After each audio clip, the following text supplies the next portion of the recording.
Well, everybody, thanks for joining today. This is episode number 119 of Tech Sales Insights.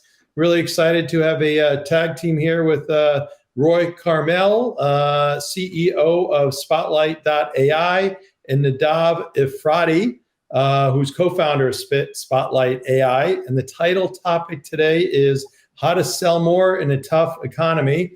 And yes, you guessed it. Spotlight is the sponsor of this. And Spotlight's also a value selling partner of sponsor of a sales community. So certainly a great company that we've been involved with, and a lot of great things that you will learn about here.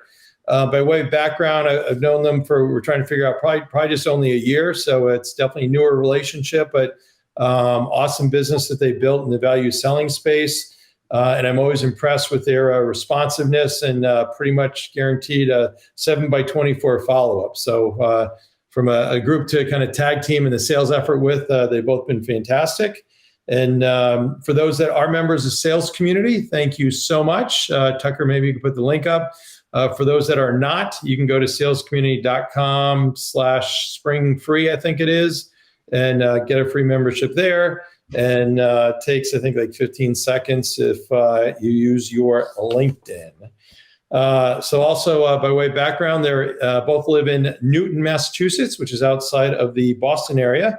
I'm joining you still based down in Naples, Florida. I should have looked. The temperature was probably low 80s, and people are complaining it's too hot and too sunny. But at least there's a couple clouds in the sky today. And besides work and family, they've got some interesting interests.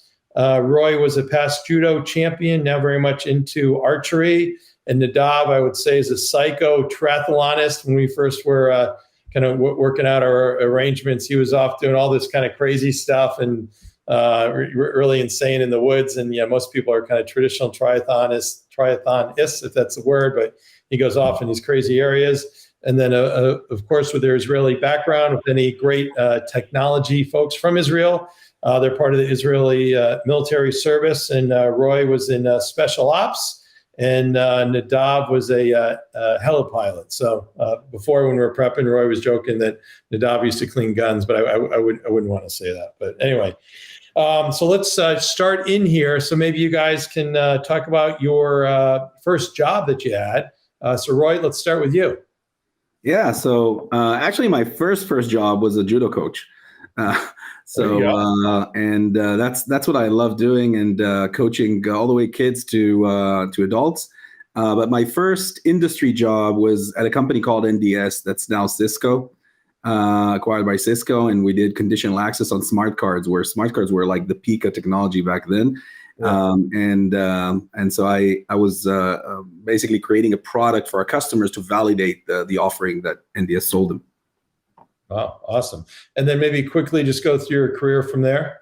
Yeah, so my main milestones were, first of all, we have a joint HP background. I was at HP Software for about 6 years, ran the automation business of Mercury back then that was acquired into HP Software.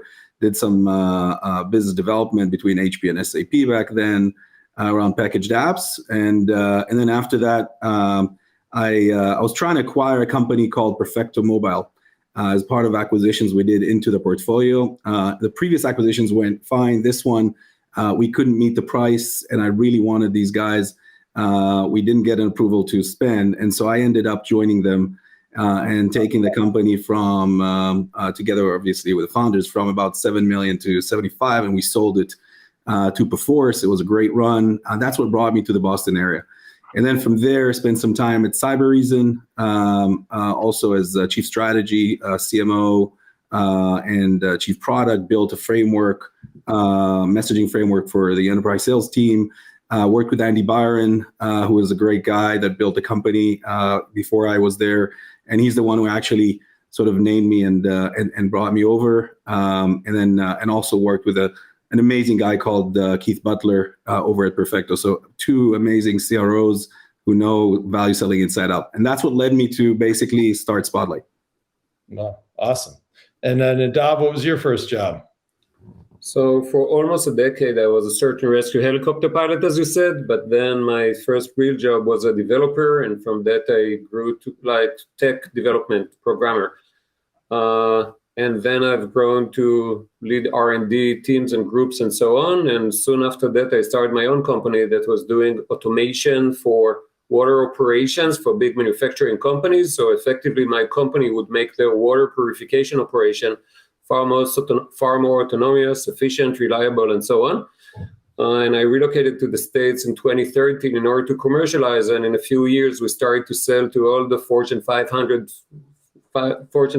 companies that make food and beverage, pharma, cars, data centers, power, and so on. And then we sold this company to DuPont. And this journey was all about how do we help our buyers understand that their status quo may have been working for the last 30 years, but haven't served them all that well. So it was all one big masterclass in value sales. First, how do we make them realize that they need to question and change their status quo? And then how do we actually empower our sales organization to do it repeatedly and effectively at scale? Wow, very, very cool. What was harder, being a helipilot or doing the tech jobs?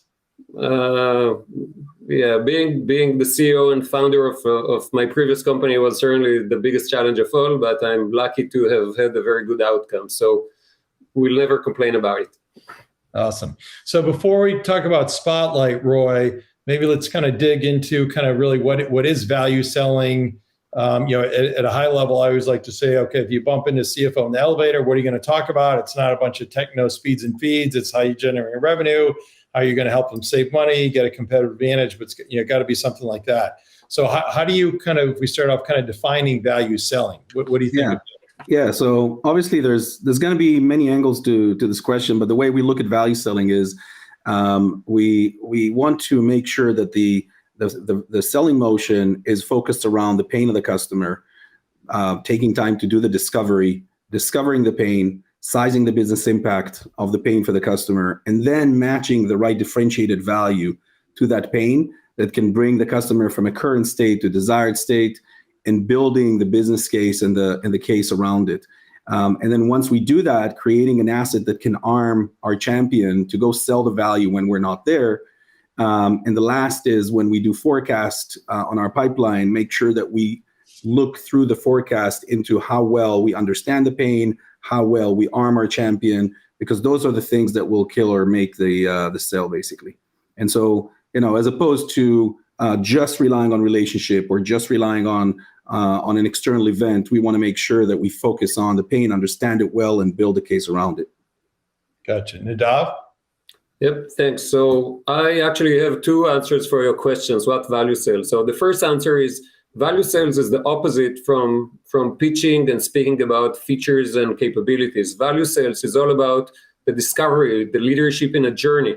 You want to ask the buyer, Mr. Buyer, how do you do this and that? And when it doesn't work the way you wanted, what are the implications and what's the impact? And did it ever happen to you that this and that and so on? So it's a lot about understanding the buyer's workflow and having the buyer realize that their workflow actually suck in a few ways. And when you try to tell them that it doesn't work, they're going to push back. So you need to kind of lead them in a journey that will end up with them acknowledging it and uncovering it for themselves. So that's the first thing about value sales. But being a little more explicit, I think that value sales has a couple of components. First, it's not at all about like numbers and quantification. It's about falling in love. It's about emotionally being able to show to a champion that there is something that doesn't work all that well in their status quo. And the champion need to fall in love with your solution and say, wow, this is exactly the thing I want. Sometimes because they feel that this is going to bring their personal win in the organization, or will just save them so much time, or will make them so much more successful. Sometimes it's about their own tactical KPIs, but in most cases, it's not about KPIs at all. It's about their pains and them seeing their solution as the cure for their pain. So the first thing is not at all about numbers. The second component, once you already have this champion, then you need to arm the champion. So the champion is going to work with you in the organization to justify and rationalize the spend. So it's not okay. So the leadership in the other side will say, okay, this is not just critical for that dude. this is actually really impactful for us as an organization, so we need to allocate the budget. So to me, again, you cannot speak about value sales in terms of ROI calculator or presentation, or you cannot think about it in the context of just doing a discovery journey. It's actually all combined, because you need to cover both the emotional aspect of why the champion is going to fall in love, and then the more quantified aspect of why would the organization put the budget to work. Gotcha. And I guess you say falling in love, Roy, I would think of it as it's not a emotional kind of love of the heart. Analogy might be more, it's kind of the love of the wallet, right? So it's kind of, okay, what's going to put basically more dollars in your wallet, so to speak. So it's falling in love kind of from a financial metric perspective, not where you see a lot of technology people, oh, I love this thing, but why do you love it? Well, it's cool, blah, blah, blah. I'm like, well, how's it going to help the company? So yeah, exactly. So Nadav, I think said the magic word there, which is a personal win, which I think is extremely critical, right? So at the end of the day, we talk about pain. Pain could be a financial pain to the company, but we also have, especially in downturn economies like now, if we don't find a personal pain for a champion, that's always true, but even more so now, that we can actually solve for that specific person so they can do their job better, so they can make sure they don't lose their job, and then tie that pain to the financial impact of the company, that's where the magic happens, right? And that's where we move from selling just around gap or pain to selling value to the company, but that has a sort of a personal falling in love aspect. And you both really highlighted, it sounded like a lot of the pieces of a medic or med pick, but in talking about defining value selling, you both really harped a lot on the qualification. So the qualification is of utmost importance, because if you don't qualify well, you got kind of garbage in, garbage out, right, Nadav? Completely. So we believe that, just as you said, value sales is not a standalone thing. And we see organizations that do value sales in a worksheet, in a Google Doc, and it's sometimes, in presentations and in the heads of people, but it's kind of an island. And although qualification systems like MEDIC, for example, have the I for identify pain and M for the metrics, it kind of completely disjoint from the work on value that companies do. And we think that it should find back its place as part of a continuum of a value sales. And just as you said, finding value is important, but you also need to qualify and actually help your champion ask all the questions about the decision process and the decision criteria and all the other things in order to make sure that the deal is not going to stall. And we see all of those components as, again, part of a whole continuum that you need to help sales organization manage in order to win the deals, and not just, work, and then be surprised in the end of the quarter that they stale. Yeah. So Roy, the Nadav brought up some of the challenges, but any other challenges in the kind of concept of value selling? Yeah, so I think we can talk about some of the customers that we're working with. We have a cybersecurity company. It's let's say, medium-sized company, around 100 and so sellers, in a very sensitive cybersecurity area. And they're a medic shop. They're working medic, but the problem is that they look at medic as a separate island from their sales process, which is a separate island from how they drive value and discovery. And so you probably have seen this, right? There's tons of ROI calculators out there. There are sort of separate tools that are not fully integrated into the process, into the forecast. Medic is usually not mapped to when it needs to happen. It just needs to happen. We need to know if it happened. And so the fact that people are still managing those as silos is actually what's killing some of these efforts. And once you put them together, it becomes part of the weekly forecast call. And that's what we're doing with this company is integrating those pieces into their forecast. And then in the forecast, they look at the stage of the deal. They look at what's been done up to that stage with MedPick versus what should have been done up to that stage. And then how well did they do the discovery? Do they understand the customer pains? And it all comes together. Gotcha. I mean, it seems kind of like idiotic, right? How or why would you ever have it disjointed, right? Exactly. I think, Nadav, we've seen this also with some customers that have value engineering teams, right? That put this off to the side.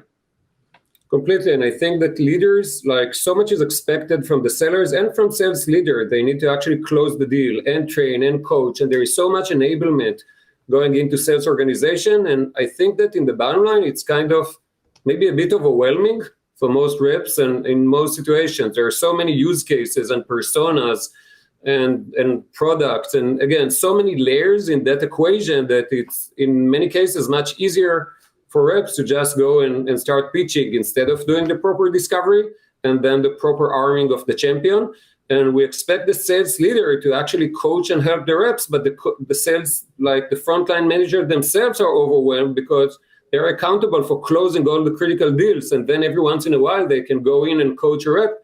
But it's all kind of disjoint efforts, and all of them are critical, but reps are never getting enough coaching and enough help when they need it from the value team, from their leaders and so on, unless these are the few top deals that must close.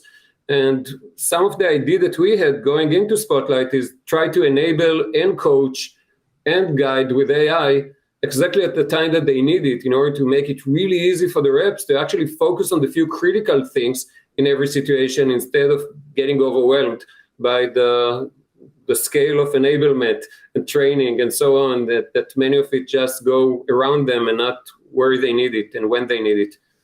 Oh, great. Yeah, definitely huge importance for sure. So Roi, what about you have, you see companies usually in kind of what you define as 3 different stages, right? On that kind of value selling competency chain? Yeah. So the more we started digging in with customers to where they're at today, where they need to get to, we started seeing 3 types of maturity or 3 maturity stage, or the 3 types of companies. The first one's usually early companies, right? They still don't have a repeatable play. They still don't have any qualification. So their number one thing to try and start doing is either adopt MEDPIC or some kind of a qualification framework. And those are early, usually small teams. As they move up into dozens of sellers, 20, 30, 40 sellers, they realize that in order to drive a scalable operation that has a high ASP and selling into an enterprise, they have to go from just qualifying a deal on the superficial level to really digging into the pain and selling on value. And they want to move from selling features, as Nadav said at the beginning, to selling value, right? And that's a transformation for them. We're working with some amazing people. Lakeside is an amazing company that have done this transition with us, and they've gone from selling tactical feature deals to understanding the transition that their customers need to go through and selling value. So that's the second stage. The third stage are companies that are already operationalizing value sales. They know they have a value sale playbook.